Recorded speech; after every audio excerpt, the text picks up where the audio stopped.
জিবরাইল ডাক দিয়ে বলবেন আল্লাহ ওরা এখন অন্য কোন জায়গায় নাই, ওরা আপনার আরশের ছায়ার নিচে বসে আছে। আমার আল্লাহ ডাক দিয়ে বলবেন না না, আমি পাহাড়ের উপরে যেখানে পাহাড় রেখেছি, সাদা পাহাড়, মরমর পাথর দিয়ে পাহাড় বানানো, ওই পাহাড়ের উপরে সাদা ঘর, যে ঘরের 4000 দরজা জানালা আমি আল্লাহ রাখলাম, ওই 4000 দরজা জানালা বিশিষ্ট বেহেশতের ঘর, ওই বেহেশতের ভিতরে বিসমিল্লাহ দলের মানুষগুলোকে ঢুকিয়ে দাও। যারা দুনিয়ার জমিনে বিসমিল্লাহ আমল করেছিল, আমি আল্লাহ তাদেরকে ওই ঘরে যাওয়ার জন্য জানিয়ে দিয়ে দিলাম, তাদেরকে ওই ঘরে যেতে বলে দাও। আমি আল্লাহ ওদের জন্য বললাম ওই ঘরে যেতে বলো। আমার আল্লাহর হুকুমে এই বান্দাগুলো, বিসমিল্লাহ আমলকারী বান্দাগুলো সেদিন উম্মতে মুহাম্মাদীর দলেরা ওই জান্নাতের ভিতরে যাবে। প্রাণে প্রিয় দাস্তাগীর মাহবুব সুবহানী তার কিতাবে লিখেছেন, ওই বান্দাগুলো ওই জান্নাতে যাওয়ার পর যে কোনো দরজা জানালা যদি একবার খোলে, খোলার সঙ্গে সঙ্গে সরাসরি আমার আল্লাহকে দেখতে পাবে। জোরে বলেন না সুবহানাল্লাহ। বাবা একটু জিজ্ঞেস করি আগে, আপনাদের কষ্ট যদি হয় আমারে বলবেন, কারণ আপনাদের কষ্ট দিতে আমার একদম রাজি না। আপনাদের কষ্ট দেবে ওটা আমার রাজি না। এমনি আমার কণ্ঠের অবস্থা প্রতি রাতে আর এই ঠান্ডা লাগার ওসিলা এমনি কণ্ঠের অবস্থা ঠিক নেই, তারপরেও আলোচনা যদি কষ্ট হয় আমাকে বলবেন, আমি ছেড়ে দেবো, ঠিক আছে? তাহলে নাম্বার 1, বিসমিল্লাহির রহমানির রহিম আমল করলে এটা কি ভালো হবে না খারাপ হবে? আমি আপনাদের জিজ্ঞাসা করছি, খাওয়ার আগে কি বলবো? ঘর থেকে বার হওয়ার সময় কি বলবো? ঘরে প্রবেশ করার সময় কি বলবো? কিতাব পড়ার আগে কি বলবো? হ্যাঁ হ্যাঁ হ্যাঁ, সর্ব ভালো কাজ করার আগে কি বলবো? যদি রাত্রি চুরি করতে বেরোয় কি বলবো?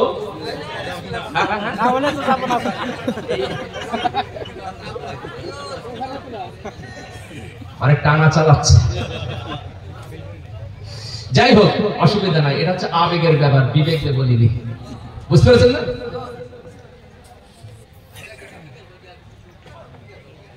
একটা সমস্যা।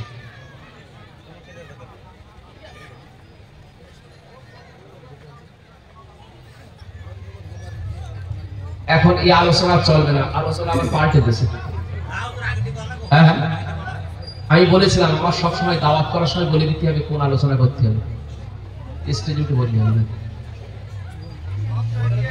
বুঝতে পারছেন না? প্রত্যেক মানুষের একটা মাইন্ড সেট আপ থাকে। ওখানে আসার পরে ওখানে আমার প্রায় 3 জনা 3 রকম বলেছে, সেটা মাথায় আছে। আবার এখানে আরেকটা নতুন করে আপনারা 3টে বক্তা রেখেছিলেন, 3টে বক্তার ভাগ করে দিতে হয়, সব থেকে ভালো। বুঝতে পারছেন না? একটা টপিকের উপরে আলোচনা রাখতে পারে তারা, খুব সুন্দর ভালো হয় বক্তাদের একটা জিনিস। হ্যাঁ এভাবে দেবেন না, আমি কখনো কাগজে লিখে দেবো আমি আলোচনা নিয়ে করি, আমাকে আগে বলে দিতে হবে। আপনি জানেন আমি 1 এর ছাত্র, আপনি কেন মাধ্যমিকে প্রশ্ন আমারে দেন? সেই জন্য যদি মাধ্যমিকের প্রশ্ন দেন আগে থেকে আপনার বলে দিতে হবে যে আপনার এখানে আসার পরে মাধ্যমিকের পরীক্ষা দেওয়া লাগবে, মাধ্যমিকের পরীক্ষা আপনাকে দেওয়া লাগবে, আপনাকে আগে থেকে বলে দিতে হবে। কারণ এখানে বিভিন্ন মানুষ বিভিন্ন রকম মুসিবতে আছে। যার ছেলে ভাত দেয় না সে চিন্তা করতে যদি বাপ মা সম্পর্কে একটু বলে ভালো হয়, বুঝতে পারছেন না? যে নামাজ পড়ে না, যার মসজিদে লোক হয় না, সে চিন্তা করতে নামাজ সম্পর্কে বললে ভালো হয়। এখন সব তো ব্যাপার আছে, কিন্তু এখানে প্রথমেই আমার যারা আজকে যুবক জওয়ান ছেলেরা, কর্তৃপক্ষ আমাকে একটা কথা মাথায় দিয়ে দিয়েছে ওখানে, সেই দিক থেকে আমি কথা বলা শুরু করেছি। তারপরেও ভাই ক্ষমা চাচ্ছি, কিছু মনে করবেন না। তবে একটা কথা বলি, যে কোনো বক্তাকে আপনারা কোনো সময় দাওয়াত দিলে আপনি একটু আগে থেকে বলে দেবেন যে হুজুর এই সম্পর্কে একটু কথা বলবেন। কারণ প্রত্যেকের, আমি টোটালি এই আলোচনাগুলো করব না বলে আজকে মনে ছিল, আমি টোটালি করব না। আজকের এখানে একটা নতুন আলোচনা করব বলে আমি আগে থেকে একদম ঠিক করে রেখেছি, একদম বাস্তব কথা বলছি। আর এটা হচ্ছে মেরাজের চাঁদ। আমি সেখানে সূরা কাউসার পড়েও পেছনে চলে এসেছি। আমার তারপরে মনে পড়েছে যে না, কর্তৃপক্ষ থেকে আমাকে কিছু কথা বলে দিয়েছে। কিছু মনে করবেন না ভাই, যিনি লিখেছেন তার কাছে আমি ক্ষমা চাচ্ছি, কিছু মনে করবেন না। আসলে অনেকজন অনেকটা বলে ফেলেছে, এখন সব যদি আমি জড়াতে যাই না, টোটাল জড়িয়ে সব এক জায়গায় হয়ে যাবে, কিছু করা যাবে না।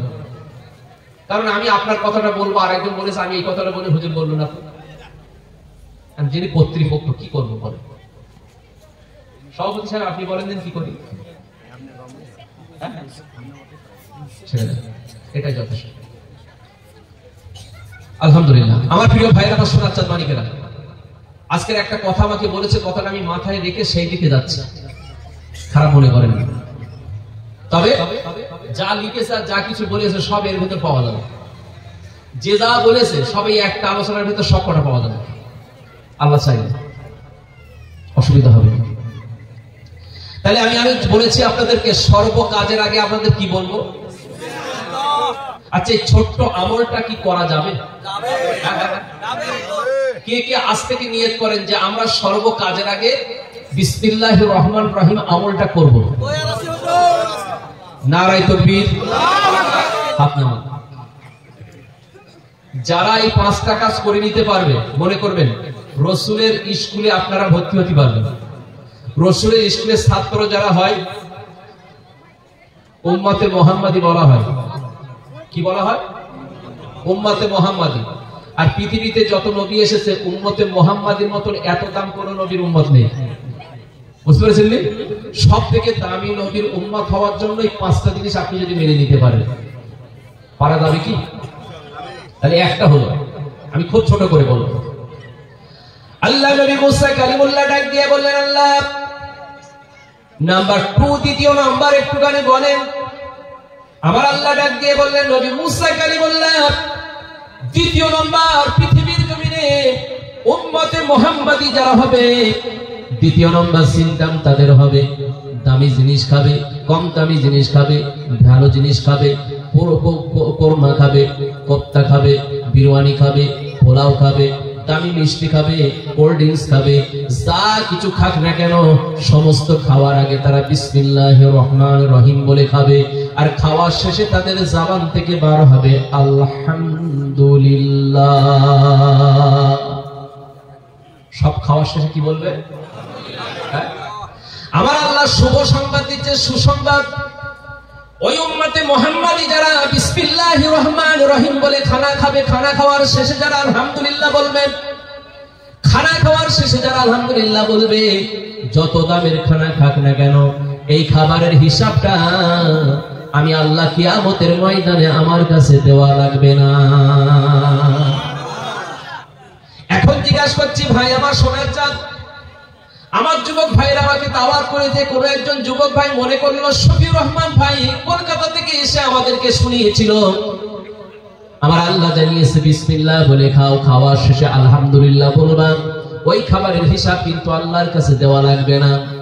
এখন যদি একটা বোতল কিনে নিয়ে আসলো whisky, classic, 5 star, ভোদকা, black dog, black cat, আছে না এরকম সব নাম? আমি বোম্বাই গিয়ে দেখেছিলাম, বোম্বাই এয়ারপোর্টে সব এরকম বোতল আছে, ওকে খাইটা মুখস্থ করে ফেলিস।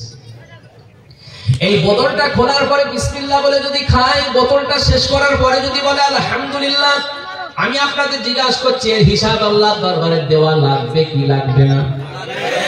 কেন লাগবে? আমার আল্লাহ বলল বান্দা খাবে বিসমিল্লাহ বলে, খাওয়ার শেষে তারা আলহামদুলিল্লাহ বলবে, আমি ওই খাবারের হিসাব আমার কাছে দেওয়া লাগবে না। কিন্তু বোতলের নাপাক পানিটা বিসমিল্লাহ বলে খেলো আর আলহামদুলিল্লাহ বলে শেষ করলো, এর হিসাবটা কেন দেওয়া লাগবে?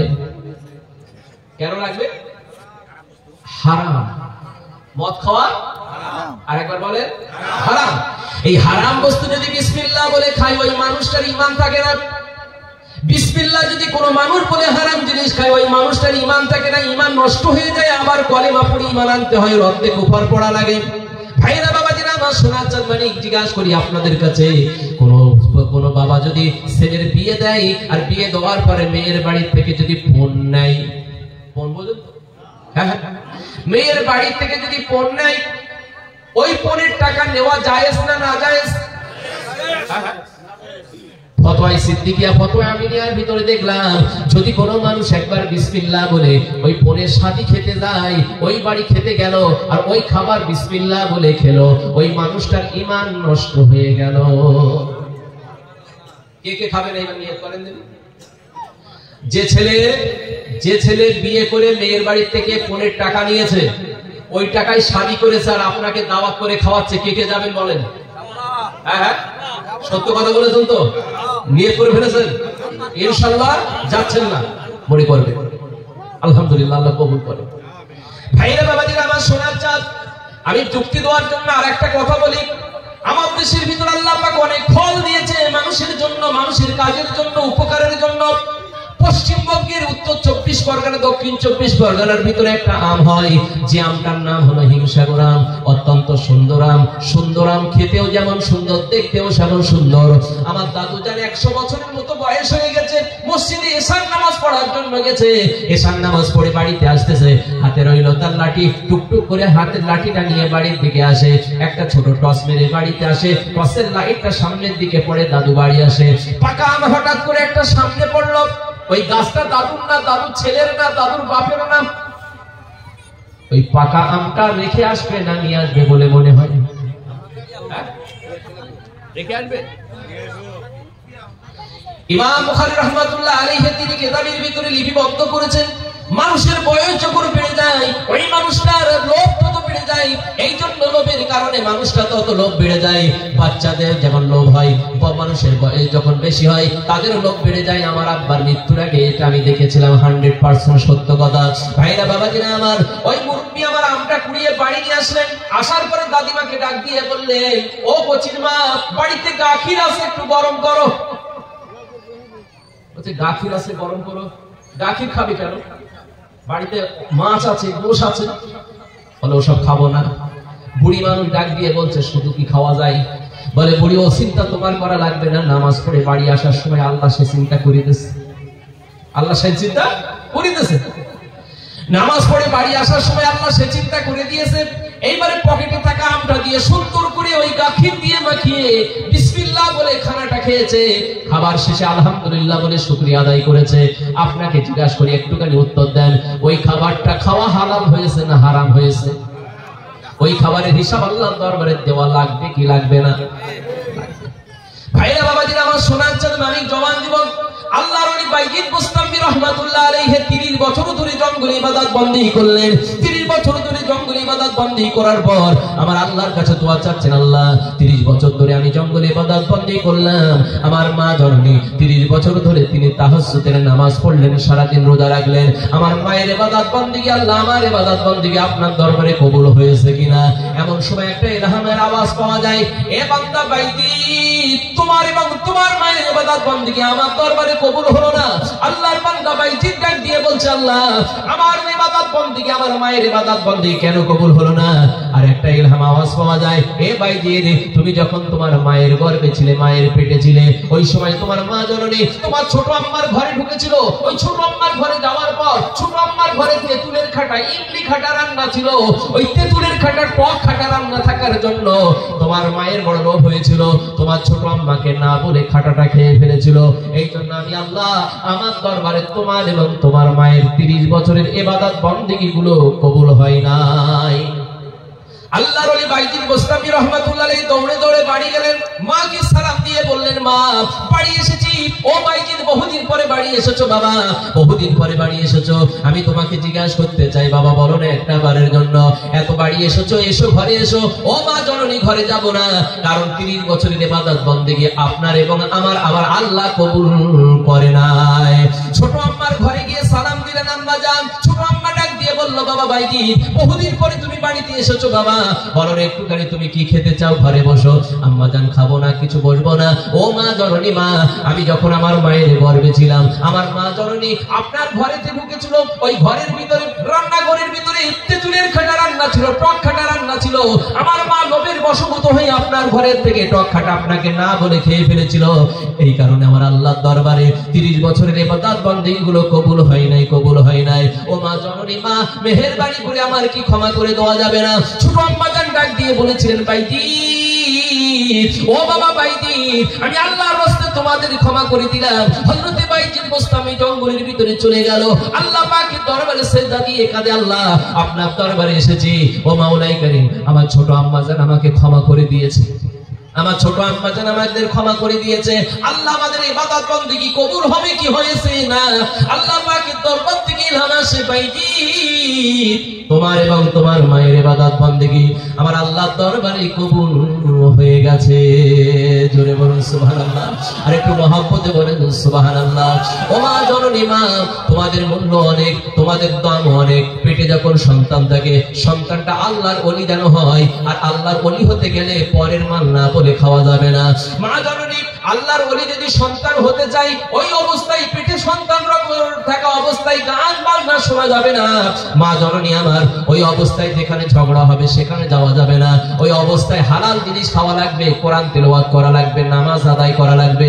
যদি কোনো মহিলা পেটে সন্তান অবস্থায় হালাল খাদ্য খায়, নামাজ আদায় করে, পর্দানশীলা হয়ে বেড়ায়, আল্লাহর দিকে ফিরে আল্লাহর ভয়ে কাটায়, ওই মহিলার যে সন্তান হবে, ওই সন্তানটা আল্লাহ ওয়ালা সন্তান হিসাবে কবুল হয়ে যায়। আরেকবার মহব্বতে বলেন সুবহানাল্লাহ। ভাইরা বাবাজিরা আমার, ফুরফুরার পীর মুজাদ্দিদুস জামান দাদা হুজুর পীর কেবলা বসে আছেন, হাজার হাজার মানুষ এসে মুসাফা করে। হুজুরকে ডাক দিয়ে বলে, হুজুর আপনার হাতে মুসাফা করব আমরা, তারপর জীবনটা শান্ত হয়ে যাবে। সবাই হাদিয়া দেয়। একজন যুবক ছেলে, ওই যে রূপোর টাকা, মুরব্বীরা জানেন আগে রূপোর টাকা পাওয়া যেত এরকম বড় বড়, দেখেছেন অনেক। এই রূপোর টাকা একটা বার করলেন পকেট থেকে, টাকাটা ছিল সুদের টাকা। কিসের টাকা? হ্যাঁ, সুদের টাকাটা হারাম না হালাল?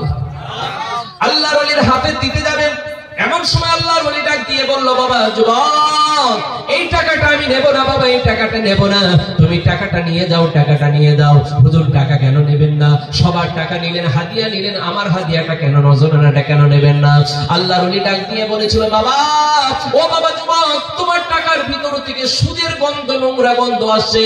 ওই টাকাটা হালাল টাকা নাই, হালাল টাকা নাই, ওই টাকাটা হলো হারাম, হারাম, হারাম। সুদের মালের টাকা যদি 1 টাকা খাওয়া হয়, নিজের মায়ের সঙ্গে 36 বার জিনা করার থেকেও গুনাহ বেশি হয়। 1 টাকা খাওয়া মানে নিজের মায়ের সঙ্গে 36 বার জিনা করার থেকেও গুনাহ বেশি হয়। তাহলে সুদের টাকা কত বড় সাংঘাতিক টাকা। এখন আপনাদের জিজ্ঞেস করব, সুদ খাওয়া জায়েজ না না জায়েজ? হালাল না হারাম? ভাইরা বাবাজিরা আমার, মুরব্বি আমার বাপ একটা গল্প করেছিল, গল্পটা শোনায়। একজন মাস্টার মশাই আর সাধারণ একজন মানুষ যখনই বাজারে যায়, এক জায়গায় বসে চা খায়, বন্ধু বান্ধব দুজনে। একদিন বাজারে গেলেন গরমের সময়, তখন দেখা যায় আমাদের এলাকায় কাঁঠাল বিক্রি হয়, প্রচুর দাম কম। এই কাঁঠাল বিক্রি হচ্ছে, আর দুজনা মিলে আলোচনা করে বলছে, ভাই আমরা বাড়িতে কাঁঠাল নিয়ে যাই, আমাদের ঠিক মতো খাওয়া হয় না। কাঁঠালের দাম যখন কমে গেছে, দুই ভাই সমান সমান পয়সা দিয়ে একটা কাঁঠাল কিনে বাজারে বসে খায়। মাস্টার দিল 20 টাকা, আর সাধারণ মানুষ যিনি ছিলেন আরো তিনি দিল 20 টাকা। 20 40 টাকা দিয়ে কাঁঠাল কিনলো। মাস্টার মশাই জ্ঞানী মানুষ চিন্তা করে দেখলো, না আমাকে একটু বেশি বেশি করে লাভ করা লাগবে, এই জন্য বললো দুজনে এক জায়গায় বসে খাবো, দুজনে এক জায়গায় বসে খাবো। ওই যে কাঁঠাল খাওয়ার পরে কুয়ার ভিতর থেকে যে বিচিগুলো বার হয়, দানাগুলো বার হয়, ওই দানাগুলো যে যে কটা খাবে সে কটা সামনে রাখবে, যার যে কটা হবে সে তেমন পয়সা দেবে। ভাইরা বাবাজিরা আমার, সোনার চাঁদ মানিক জওয়ান যুবকেরা আমার, এই চিন্তা ভাবনা করে সবাই মিলে খেতে বসলো। দুজনা যখন খেতে বসেছে, গরিব মানুষ চিন্তা করছে, আমি একটু আস্তে করে খাই, আমার না একটু কম খাওয়া হবে, কম পয়সা দেবো। আর মাস্টার চিন্তা করছে, না আমি কিন্তু কম খাবো না। মাস্টার তাড়াহুড়ো করে খেয়ে যায়। ভাইরা বাবাজিরা আমার, ওই কোয়া শুদ্ধ, দানা শুদ্ধ, বিচি শুদ্ধ মাঝে মাঝে গিলে খাই, আর মাঝে মাঝে 2-1টা বিচি সামনে রেখে দেয় মাস্টার মশাই। 2-1টা সামনে রাখে, বাকিগুলো সব গিলে ফেলে দেয়। দানাপত্র সব গুনে দেখা যায়, হাইরে কি আশ্চর্য ব্যাপার, মাস্টার এত জোরে খেয়েছে, এত বেশি খেয়েছে, কিন্তু দানা কম। এই মানুষটা অল্প খেয়েছে কিন্তু দানা বেশি। এই জন্য সামনে গিয়ে ডাক দিয়ে বলছে, মাস্টার মশাই গুনাহ হোক। গুনে দেখা গেল এর দানাগুলো বেশি। গরিব মানুষ যিনি সাধারণ মানুষ, ওর দানাগুলো বেশি হলো। ও দিল সকল 25 টাকা, আর মাস্টার মশাই দিল 15 টাকা। লাভ করেছে কে? হ্যাঁ, বেশি খেয়েছে কে? মাস্টার মশাই বেশি খেয়েছে, এদিক থেকে একটা লাভ করেছে।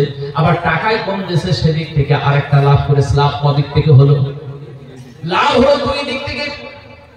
কিন্তু এই যে বিচি, কাঁঠালের দানা কিংবা বিচি বলা হয়, ওই কাঁঠালের দানা আস্ত অবস্থায় যদি পেটের মধ্যে যায়, সহ্য হয় না। কিছু সময় পরে পেটের মধ্যে শুরু হয়ে গেছে ভুট ভাট, ঢুস ঢাস করে যন্ত্রণা। হঠাৎ করে পানি হওয়া শুরু হলো। হঠাৎ